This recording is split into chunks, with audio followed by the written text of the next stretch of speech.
Ready? Good morning. I'll call Policy and Governance meeting to order, February 15th. Notice of this meeting was properly posted February 11th, 2022. All representatives are here. Entertain a motion to approve minutes of January 24th. Motion to approve. Second. Have a motion and a second. All those in favor say aye. Aye. Agenda item 2 is discussion possible action of GPS fund. Hey Cody, didn't we already do this in BET? Yeah, we went ahead and recommended a transfer, and then any discussion on the process. I think there's a couple bills in the legislature that could affect any of that. So I think maybe we can wait on a whole lot of discussion on the GPS process right now until that gets worked out. So Well, did you recommend additional funds for this? We did. BET is recommending to budget board this Thursday to transfer $50,000 from general fund reserve to the GPS indigent fund. It'll need to be done via a check because of the timing of the year, but that is already in the works. Is that good for you, Grant? All right. Fair enough. Any action we need to take on this item? Just receive what we discussed. sure, motion to receive report. Second. Motion second. All those in favor say aye. Thanks, Grant. That was your best report yet. Discussion and possible action regarding selection of February 2022 DOCC Employees of the Month. I'll make a motion that we nominate C and D to Board of County Commissioners for approval. Option what? C and D. And D. Are you Dog. are you exercising mental telepathy here? Because that was going to be my motion as well. Okay. I will happily second that motion. All right, Karen, I guess we got a motion for C and D and a second. All those in favor say aye. Aye. Aye. Thank you, gentlemen. Agenda item 4, discussion of possible action regarding establishing a baseline qualifications for social services program eligibility. Welcome.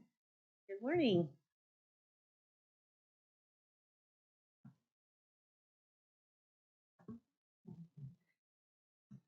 This is an item that we had been thinking about for a little while. Establishing sort of a baseline of what indigent means. The statutes, when they refer to the services, it's for indigent, but indigent is not specifically defined anywhere specifically. So, um, we thought it would just be a good idea to establish, for purposes of county, this is what we mean by indigent for our services. And we looked at federal programs to see what do they use, just for some framework. And pretty much anywhere you go, indigence is defined as a percentage of poverty level. And federal programs typically go anywhere from 100 to 400% of poverty. 100 is considered very low, but that's what we have traditionally had with our pharmacy program, is a straight 100% poverty. Other than we've used 150% for, if you'll recall, we have the recycled medication program. Those are not drugs that we purchase, they're drugs that we get through nursing homes. So that one has a slightly different level. But anyway, we just thought it would be a good idea to look at establishing a level for us. So we thought we would make a recommendation to the board that we set that at 200% of poverty. And then as we move forward and look at doing different things, we have that as a framework to start with. Do we have a percentage listed now anywhere? 100%, and then, like I said, for the pharmacy, 100%, and then 150 for the recycled meds. So Michael, as we go forward, you know, we've got a decision on where social services is going to be. Are we going to keep them in their current location and do some repairs and modifications to the building, or are we going to relocate them? And the approach that we've taken is kind of considering what services they're offering to determine the need of space, right? One of their biggest programs that they have is the pharmacy program. Currently, the program is set up for 100% of the federal poverty rate, which those folks now with expanded Medicaid will be able to get most of their medications going the Medicaid route, so they can just go to CVS or Walgreens or wherever instead of having to come out to the pharmacy. So what she's looking at doing is seeing if we increase it from 100% to 200%. There's a big gap there of people that haven't traditionally qualified for our program, but are still have great difficulties obtaining their prescriptions. So if we increase this to 200%, then instead of being in this market where Medicaid is now filling in, we'll be able to fill in a little bit higher market. But the current program, which is, I don't know, 13 or 14 years ago, something like that, I think is when the pharmacy program was set up at 100%.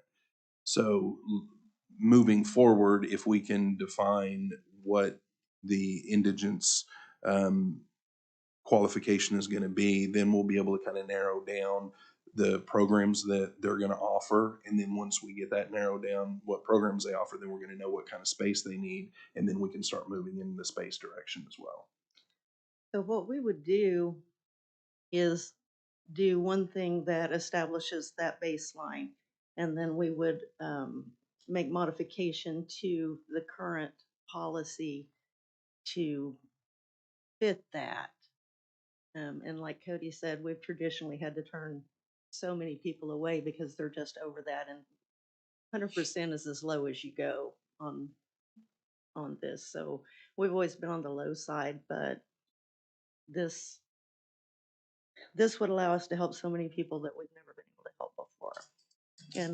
And like I said, it would help us going forward in establishing programs.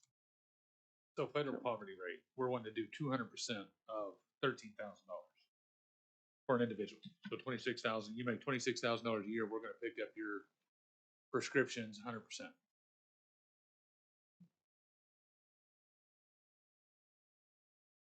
I brought this in. Family, we're looking at $54,000 a year, and we'll pick them up 100%. Yeah, I brought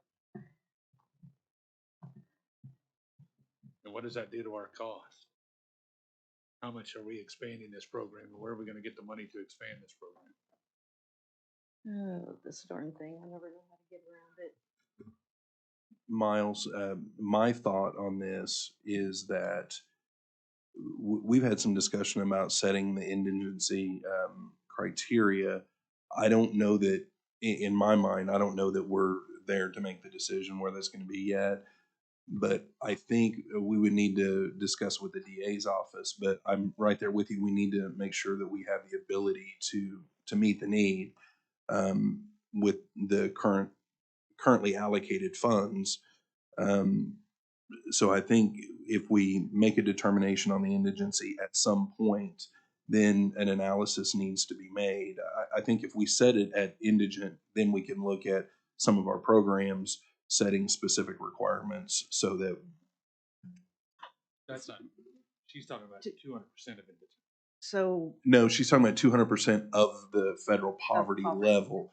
Indigent is not defined at all in federal programs. Some are 100% of federal poverty. Some, I'm sorry. Put a dollar amount on indigent. Is that what you're doing? Well, it would not really, because what you need to do is what the federal government does, which is a percentage of a number, because every year that's going to change. So if we just put a number on it, if we say $26,000, if federal poverty level is $13,000 right now and we were going to go 200%, if we just said $26,000, then next year we're going to have to come back in and redo everything, because 20% is going to be potentially different because the poverty level is going to change those numbers. So I get what you're saying. I think an analysis needs to be done to make sure that we will have the funds to be able to accommodate. I think this is a discussion that needs to be had. I don't necessarily know that. I don't think I have the information right now to make a decision, but I think it's something that we need to start looking at. I'm not even sure that we have the ability to do this, to set this kind of deal, because it's not expressly written in statute that I'm aware of that we can actually set something like this. Well, I've had a discussion with Gretchen regarding this, and however we tweak the program, of course, we're going to need to send it back up there. But in discussions with her, we have the ability to provide services to the indigent population. The indigent population is not defined in Oklahoma statute, so we can come in and look at what our parameters are going to be based on that. and to answer your previous question, Miles, the way that we're able to do this is because of the changes with Medicaid. The population that we've historically covered are largely covered there now, which lets us pick up this population that we've always had to turn away. Yeah. So it's replacing, it's not in addition to. How for does the this most work part. with the state, their recent increase? So are we supplementing the state with their increase as well, because they just moved their Medicaid rate up? They went from what, 20 to 25% or something like that For those benefits? it's 138% is what they're at. Okay. But it's The state's figure is 138%. for Medicaid.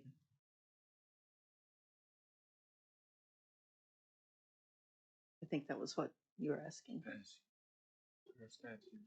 Well, and I had asked Christy a while back to look into since we don't have a definition in statute on what indigency is, looked at federal guidelines, and they're all over the place. According to Christy, some programs are at the 100%, some are 200%, some are 400%. It just depends on the program. So really moving forward, I think what we need to do is start looking at what we want. I mean, we've already made the decision here, 14 years ago that the definition was going to be at the federal poverty rate, the 100%. but then we've allowed for an addition to that up to 150% if it was the donated meds and not the purchased meds. So what we're talking about is looking at, do we want to keep those definitions the same as far as indigency for the county? Or do we want to make a modification to that to be able to still provide prescriptions for individuals in the county, maybe just a little bit different subset of the population than what we've been providing them for? To Miles's point, though, I do think we need to have an analysis that shows if we're no longer providing those prescriptions to the folks that meet the 100% because now they qualify on Medicaid. Mhm. Now we're going to be going from 100 to 200%. What's that population look like and what's the need going to be? Do we have enough money that we have been spending on the 100% and below group to be able to meet that 100 to 200% category? So I'm not a lawyer, nor do I pretend to be, but in statute, Title 56, provide aid and assistance for indigent or unemployable citizens of the state who meet the minimum requirements hereinafter described. Now that's Title 56, to where we're actually describing what an indigent person is in Title 56. Now I would think that when we're talking about not having a description of what indigent is provided by statute, it talks about unemployable and it gives a nice description of what indigent means. A person who does not have a sufficient property or means to support members of his or her family who are lawfully dependent upon him or her for support, and who has no one legally liable to support and maintain. Now, if you're talking about what those financial levels are, I think those are done by the feds for us. And I think the state has one too. I mean, if they're at 138% of reimbursement rate, then I think that those are there. Us going above and beyond, can we go above and beyond in this situation? Can we do 200% if the state's only doing 138? Because in a lot of places we can't do, that's preemption. So I think there's a lot of questions here that need to, and do we even have statutory authority to be able to do this? I mean, Dillon's rule limits us pretty severely of what we can and can't do. Now, there are policy decisions we can make, but those policy decisions are usually contractual and pretty basic. They're not set policy Dillon's like rule. this. Dillon's rule here is going to be: can we provide And we are doing that. It says that we can provide. So we pharmacy? Can we provide this service? Yes, we can. Now, what ability do we have to set the parameters? I don't see this as a preemption issue at all. But discussing with Gretchen on indigency, since there's no definition and the language there in Title 56 is pretty vague about whether you can support your family or whatever, then it's a policy decision by the board. But policy decisions also have to be reasonable, right? I mean, Right. so that's where what we needed to determine. I'm not here advocating for a particular percentage at this time, but the fact of the matter is we're already above the federal. If you're talking about using the definition that the federal government has already used, which is the poverty level, well, first of all, our program right now allows for 100% of that, not just 100% on certain provisions. But secondly, the federal government also in their social services programs for low-income individuals provides 100% for certain programs, 200% for some others, and 400%. At the end of the day, we may want to stay at 100%. I'm not saying which way we need to go. I'm just saying, according to Gretchen, with there not being any definition in state statute on indigency, we can define that kind of like, on our roads, our county roads. We have the ability to build roads, and then we have our standards. We don't build to the state standards necessarily. We have our own internal standards that we determine. So it's, I think, a lot of questions that remain to be answered. So yeah, I agree. Okay, but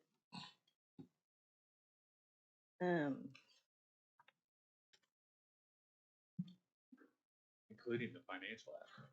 What's the financial impact on us? Do we have the money to do it? I know that, the great ARPA money, everybody thinks we've got this abundant amount of money and let's try to do some of these things, but that's one-time funding. And budgeting off of one-time funding is always a bad idea. If that's a not. thought, if that is a thought, I would never be for increasing our budget to Again, it's do that. what budgetarily allows us to do this is we're not increasing the population that we're serving, we would be replacing the population that we're serving. I'm not sure how to, I'm not sure what you would want to see for the next step as far as quantifying it and how one would go about that. And Is this something that if we did want to increase the definition to be, say, 200%, which you mentioned a minute ago, you have a certain level of funding, then we would be able to meet the need of those defined for this program until your resources for that year are gone. So we may be able to provide pharmacy for individuals between, I'm just using your 200% number, between that 100% and the 200%, we may be able to provide medications for them from July 1 until February or March.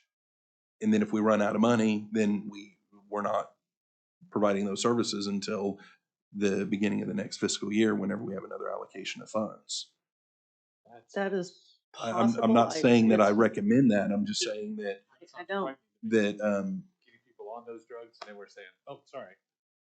I think would it's not, I psychotropics wouldn't, and Stuff like that. well, they I don't- don't, I they're, don't we're know not what talking all about we psychotropics. Yeah, I don't know what all we provide, but some of those, even the simplest medications, Yeah. getting them on them and then just dropping them off is a bad idea. And Well, because of funding, that's scary. Yeah, but I'm talking about an analysis going through so we can see. I mean, giving them 8 or 9 months of prescriptions, if they can't get them now and you give them 8 or 9 months, it gives them 8 or 9 more months to find other solutions to be able to get the meds if they can't get them later.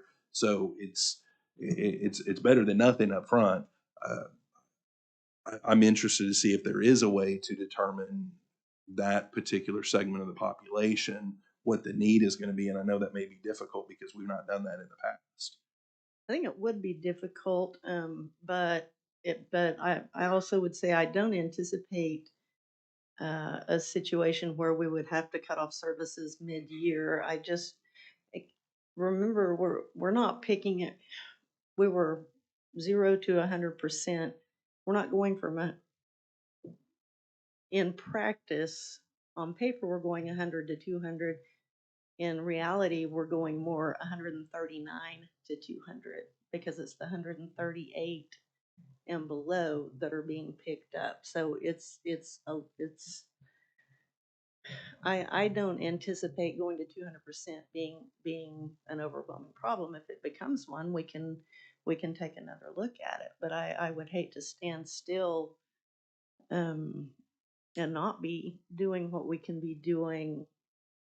I think it's possibly the best approach is let's set it and see how it goes and track it very closely. I don't anticipate it being an issue. What's the workload increase on a pharmacist? I don't think it would be a workload increase. I'm having trouble understanding, I guess, Okay. from increasing it from 100 to 200%, that we're not going to increase amount of people on the program, amount of cost, amount of workload. In my world that I do, if I'm increasing something by 200% of asphalt, the amount of asphalt I use, that increases workload and cost and everything else. Because everything that we're currently doing is going to be gone. So What's the effective date on that? Costs? If we don't, How's it going to, where's it going? if we don't To make med- the change, then the pharmacy program, and I don't want to put a number on it, but almost the entire pharmacy program with the exception of the employees that utilize the pharmacy. Right now, What happens at we're at 100%. They're gone. Those individuals that are getting the medications from our pharmacy right now that qualify, they have to be in that 100% range unless they're getting a donated med. They're in that 100%. Now they're not going to be coming to us anymore. That CVS, Walgreens They're- with Medicaid expansion, they get those separately. So we're not going to be filling that need anymore. So if we don't increase this, the pharmacy program will probably almost completely go away. So what you're telling me is that we picked it up somewhere else. So now that the state's expansion of Medicaid that the voters voted for, they're gonna be picked up elsewhere. So instead of realizing those cost savings to us, we're looking for a way to continue to spend the exact same amount of money by increasing those up to 200%? Is that what I'm hearing? I didn't follow that. So 138. So the Right. state's rate is 0 to 138. Yes. We're 0 to 100 and we're picking up everything now. Now that those people are disappearing, that they're being picked up by the Medicaid expansion of which the voters voted for. Hmm. We're saying, well, okay, let's take the money that we're already spending and let's go ahead and shift it to different people. Let's go from 138 to 200 and cover that 62% gap. Let's cover those 62%. Instead Right. of realizing the cost savings and doing something else with the money, we're looking to actually expand the program. We're Well, expanding government program. No, We're going from 100 to It, 200. it's not. we're not it's not expanding. We're using the same money. What she's talking about doing is using the same dollars that we were using for a segment of the population. And since that segment of the population has another means at receiving their meds, then we will be providing that for a different segment of the population with no more county dollars. It's a, Another segment of the if I, population, a if I higher segment. may, Yeah, I think, when you're saying we, are you talking about we as in the county or we as in? Yes, the county, yeah. Okay, So that the people that we're currently serving, those people will be served by the Medicaid expansion, right, which will not come to us. We won't be paying anything on those, which means the money that we're currently paying, right? we could We could. have cost savings. Yeah, I mean, Okay. yes, yeah. You could decide, hey, we don't want a pharmacy program at all, and let's take the money that we put into the pharmacy program right now and do something else with it. Or let's take the money that we've been providing the pharmacy program for this segment to a different segment. and I feel, Yeah. I really feel it's important to stress that these are not people who have not already been needing our services. They've been needing our services. We just haven't been able to serve them. This allows us to serve a population that has always had to have been turned away. It's not expanding, it's replacing. So It's not, we're taking it to 27,000. If the 200% number is the number that keeps being thrown around, we're taking that to $27,180 annual income. How many employees work within this building at $27,000 a year? I do not have an answer to that question. I think there's a lot of studying that needs to take place before Well- we expand our program. It doesn't expand the program. We're I just want to make sure that I'm being clear on that. We're expanding the program. You're taking it from 13,500 people, $13,500. That's your 100% poverty level. At a 200%, we're moving it to 27,180. Now, those from 100 to 138% of that number, which would be the 18,754, they're going to be covered by Medicaid now. Those people that we currently serve could drop off of our program. Right. So instead of realizing that cost savings that the voters voted for those people to be covered, that we're currently covering, that money that we use for that program, Mhm. we're saying let's keep that money Right. and let's expand our 100% of $13,590. Let's go ahead and bump it up to $27,180. So we're not expanding the amount of people, we're moving that money to a different segment of people. We're So expanding we're the expanding the eligibility qualification. requirements. Yes. Yes. expanding the qualification, but not necessarily expanding the number of bodies served or the number of dollars spent or number of units of meds gone out the door. And that's where when you're losing all the others, your costs, the reason why your costs won't go up as far as the county is concerned is if you're serving the same number or fewer number of people just in a different segment, the costs are, if we have a pharmacy program, you're gonna have a pharmacist. And then you've got the meds. So if we're serving the same amount of people that we were before, then your costs are the same as they were before. If we serve less people because there's fewer people in that 140 to 200, and I'm not even making an assumption because I don't even know. And that's where we were talking about a study or something, but the number of people that we could serve in that 140 to 200%, if that number's smaller, then you may wind up seeing a cost decrease because of the number of meds. Yes, I would agree It's with that. possible. And It's possible. But it's a guess right now, right? I mean, we don't know for sure. I would think, well, I don't even want to say that because I have no clue without. I'm gonna I'm gonna sort of roll into the next part of this because it ties in and just Miles, maybe help with part of your concern. Um, because of this scenario, we're making the recommendation, we have the pharmacy at West Town and then we have our main location.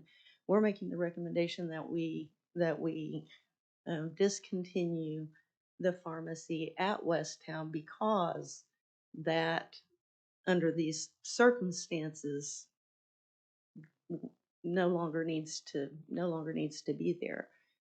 So we're not trying to take that and do something else with it. We're saying this need does not exist anymore. So let's cut that. This other there is a legitimate and important need, and so we're asking just to sustain it.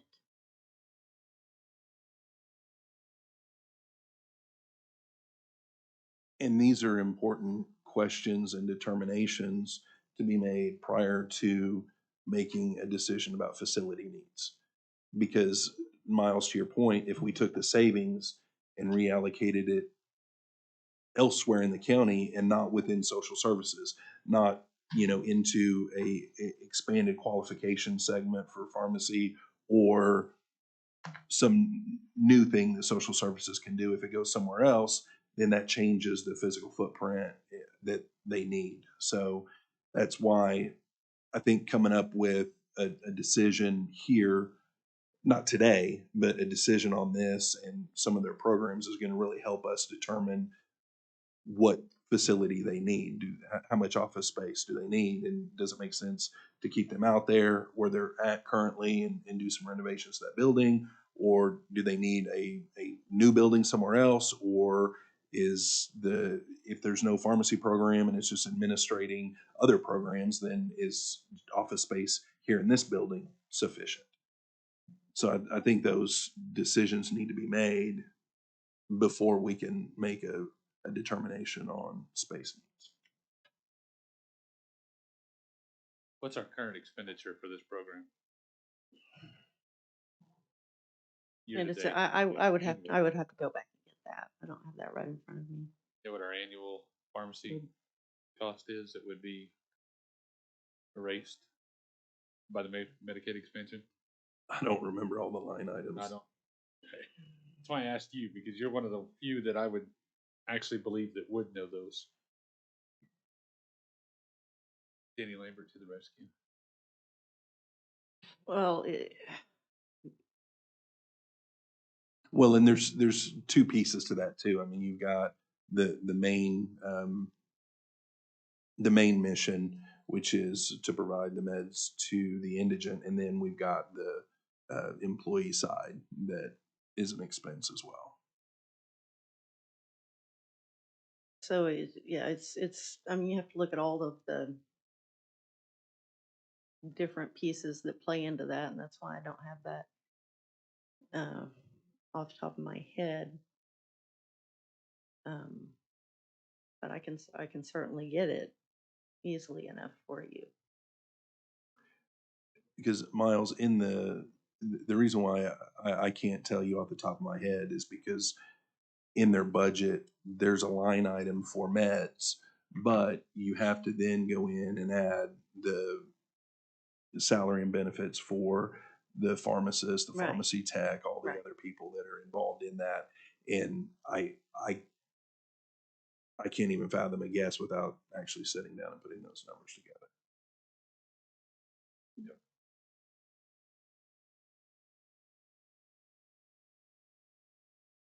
So the historical data, about 5 or 10 years, does that show an increase in how many people we've served over the years? It has shown actually decrease, and then particularly with Medicaid expansion. Um, Is I- that something you have in report form? Okay, I'll need to see that. And then you're saying the West 10 numbers are just so low that there's no need for a pharmacy in that location anymore? Correct. So we're recommending that we pull that out and let them. The timing would be good because they're busting at the seams over there with everything else. So they're in need of the space. So it would be helpful to them. Um, Okay, so we have shared space over there with another entity, is that what you're saying? Westtown is a facility that houses multiple different programs that serve the same population. And so they're constantly in need of more space for their programs. We have this space at no cost to us.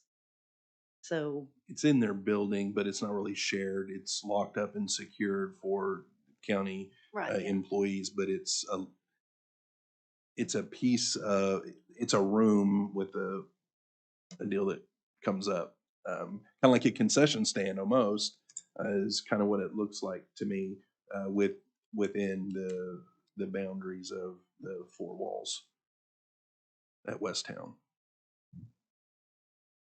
Well, that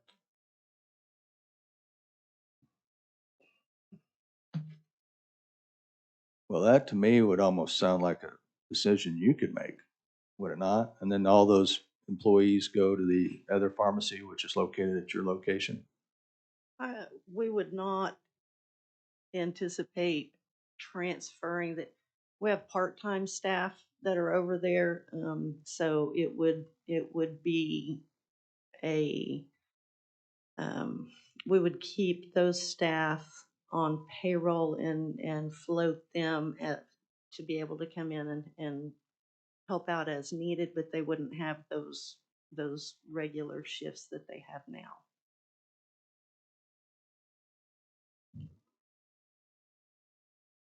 And then you earlier had mentioned turning people away. Do we keep record of how many people we've turned away because they're above the 100%?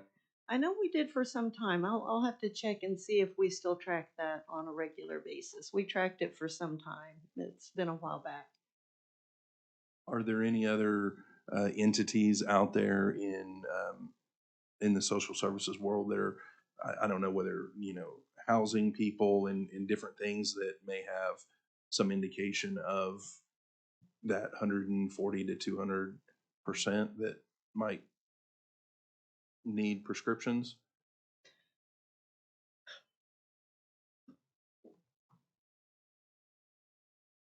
Because I see Miles's point. If let's say we're spending $800,000 on this program right now, and if we expand the qualifications, but it's a shorter, you're only looking at 60% income variation, 140 to 200%, versus the full 100%, the 0 to 100. But if you got more people in this segment, and now all of a sudden it's going to be $3 million a year to manage the program instead of 800,000, that needs to go into the calculus of making that decision. And I understand that. That's why, I mean, I thought we were a little bit early on this, making this determination until we can kind of get our arms around what need there is in that population. Not need as far as do they actually need the meds? Not that type of need, but the number of people that we would be serving and the number of medications. I mean, these are all pretty much your maintenance meds, right? I mean, like high blood pressure and, you know, those types of things. So, I mean, we're not talking about the ones that you see on TV that are thousands of dollars a month. Right, But we carry, for maintenance and otherwise, we, for the indigent population, we try to carry some basics for each type of category that are affordable. And then the higher cost meds that we cannot keep on formulary because of cost, that's where the recycled medication program helps us out.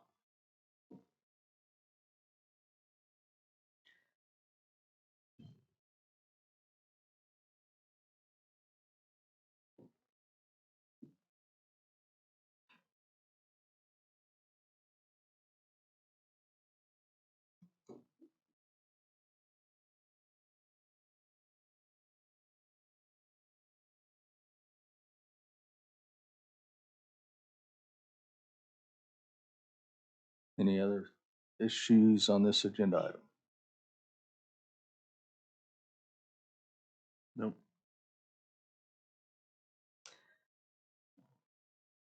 All right, well, hang on. Are you saying that you want a decision from BOCC, that's a recommendation from this group to BOCC regarding shutting your location at Westtown?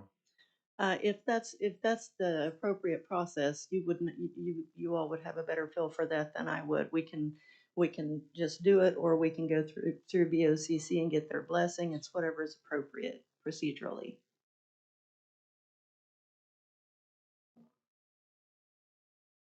Well, so some of the questions that might be entertained, but might as well entertain them here. How many people have they been seeing, and now how many people are they seeing that we determined it's not worth having a shingle out there? We're down to just a few a day, for less than that over there. That's Picking up my numbers are maintenance drugs, or I'm at, for Westtown. And it's again because they now are covered under Medicaid. That location is not, if we do increase to 200%, we're not gonna, that population is not going to be replaced with another population. So it makes sense to just close that location for us. So And that's something that Dan Strawn, who's got a pulse on the homeless community over there, I mean, he runs that. He is in agreement with you that it's not worthwhile to keep the pharmacy open there. Is that correct? that's correct. We had a long conversation with him, and it, like I said, they're so, everything else, the needs are getting so much bigger. This need has gone to next to nothing, so it's the logical thing to do. But I don't know, do I just go on to the BOCC? Do I just say this is a thing that we need to do and go ahead and do it? Did we have a lease for that space? We I have know we're a- not paying any. Right, we have Okay. a lease, but it's not, there's no cost associated with it. Right. Did you look at the provisions of that lease to see what type of notification is needed? It has the by agreement with both parties. It's got the set number of days for notification, but then if both parties agree that it can be canceled earlier than that. And he is in support of that.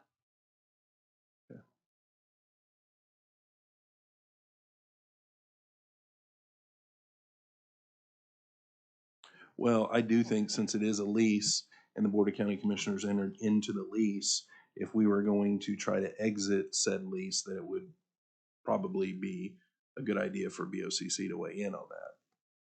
Okay.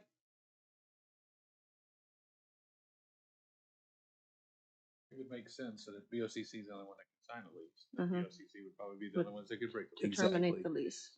Okay. Yeah, so if we do move forward Mhm.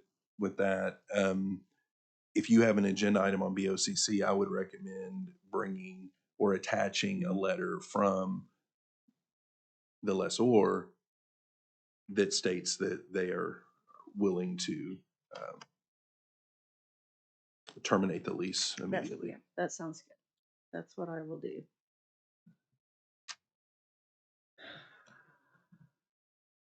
And then I guess on another report, do we keep track of who we service via their zip codes? Mhm. We do. Yes. So if the map was laid out, where would the highest zip codes or area of Oklahoma County be? Right now, it's 73106. The top 5 zip codes represent 65% of our client base. And that's 106, 117, 110, 107, and 111.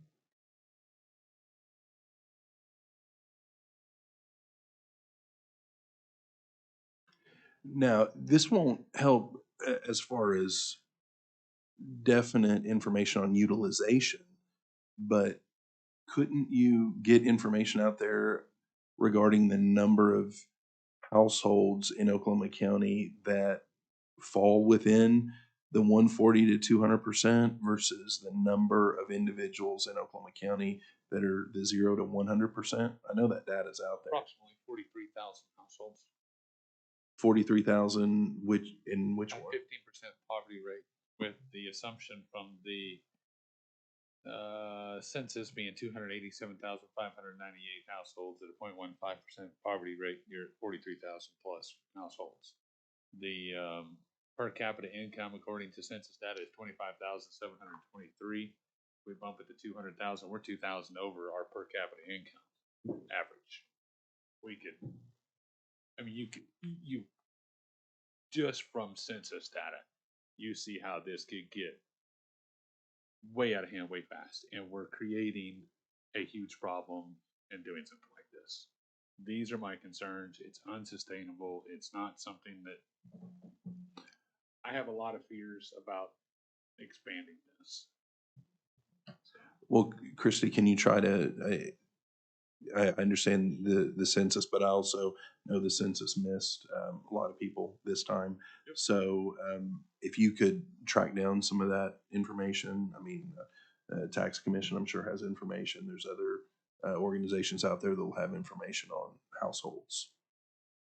I'll see what I think that can- would be helpful. Now, just knowing how many are within each category I mean, those that are in the 140 to the 200% of the federal poverty line, they may not be as high of utilizers for prescriptions as those in the 0 to 100, or it could be the opposite. I mean, we really don't know. So just looking at which group has a higher population isn't necessarily going to be indicative of the individuals that are going to show up to your pharmacy at the desk that are going to need a prescription filled, right? But it can maybe be a starting point on getting some numbers. I can sure look at it. I'll do my best. Okay. I'm not sure as to the third part of our agenda item related to our facility. I just want to keep it in front of us and make sure that we're taking the steps that we need to be taking as far as the information that we've been providing for how to go about that and how we determine all of that. The building continues to have problems, and so it's going to have to go one way or another. So I'm just keeping that in front of us. And if you didn't have the pharmacy, how many employees would you have out there? Just employees, not the parts that were leased out or renting out, and probably not even maintenance staff, because there would be no need for maintenance. You would have that here if you moved down here.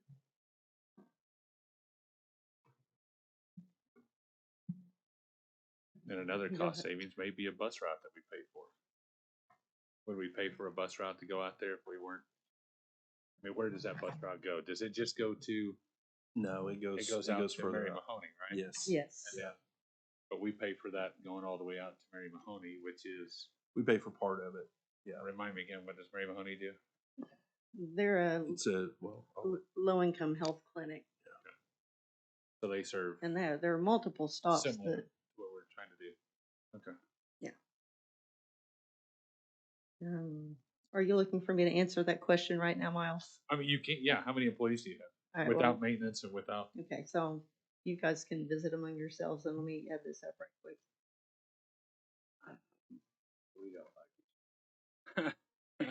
if we visit amongst ourselves, well, it's a public meeting. Have at. I mean, you're looking at $1 million roof, you're looking at HVAC issues, you're looking at a building out there that's gonna need quite a bit of work. And what is our cost benefit to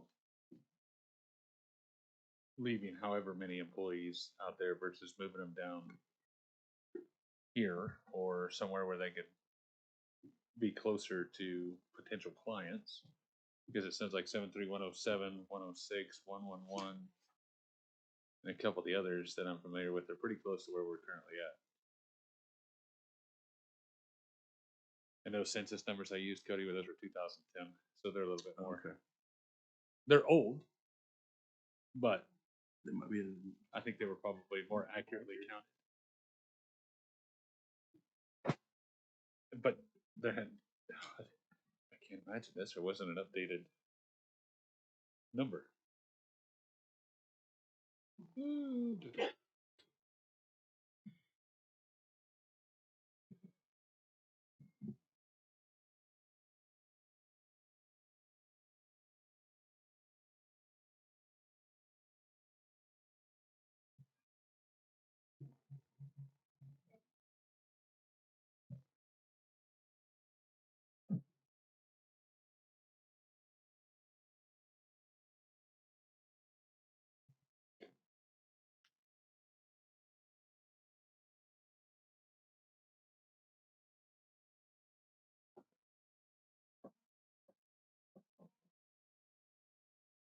Get a number? I'm trying to get to FTE because we have a lot of rotating part-timers.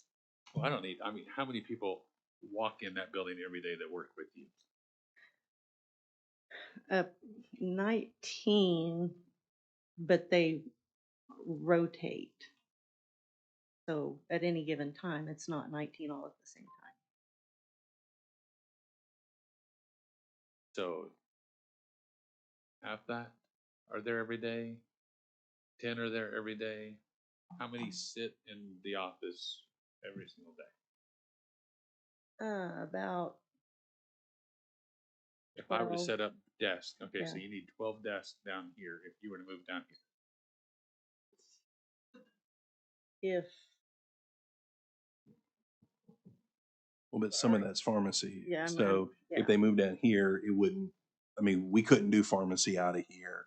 So if we didn't have pharmacy, then it would go down from the 12. And if memory serves, I think I looked at this a few months ago, it was 8 or 9 if you take pharmacy out.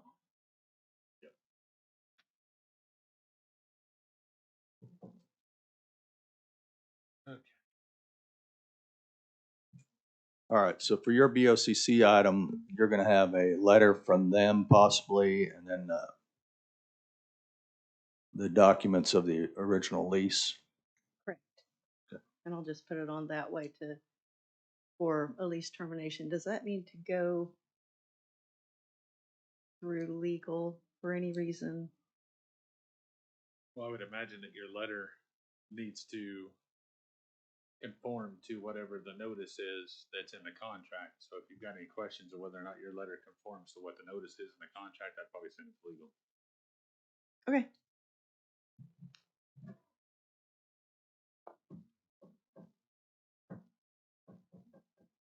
All right, anything else on agenda item 4?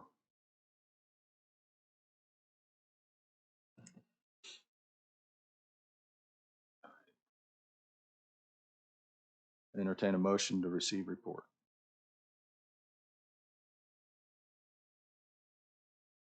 Do you want to make a recommendation on the West Town Pharmacy, or do you just want, I mean, her recommendation is to end the lease. Is that sufficient for, it's sufficient for me, for her, and probably better suited for her to make a recommendation than for us to sit there and, as a board, hey, we second what she says. Well, they'd asked for the same information we've asked for, so if she believes she can have that from VOCC, it might as well be her agenda item. We could, And I could just tell them that we discussed it here and that there was no, Yeah. Yeah, I mean, everybody thought the you same. got Dan Strong that's requesting it, saying there's not the need there and they need the space for something else. You agree with him that you're not seeing the need there, then all we're doing is having part-time employees come out there when we could have them doing something else. So, yeah. Motion to receive report. Second. motion is second. All those in favor say aye. Aye. Item 5. Thanks, Christie. Discussion and possible action from our purchasing director. Are you still here? Hey, Chris, can you wake her up? Oh, there she is. Hi, thanks for being here. This item was placed. If any further discussion is needed, I don't have a update at this time. We're still working on the last set of updates from the previous policy and governance meeting. Sounds great. And I'm guessing we'll be doing a special policy and governance when those documents get here, and we'll go from there. Yeah, as soon as I receive any updates, that'll be distributed to each of you so you can review that and call a meeting as needed. Well, what we'll do, we've received some, we're still reviewing. So when we're comfortable, we'll notify you, Chantel, with possible revisions or whatever that we see. But we'll notify you so that you can notify Mr. Taylor that we're ready. And then if Miles wants to do likewise, that way you can kind of be the point person getting back with Michael. Sure.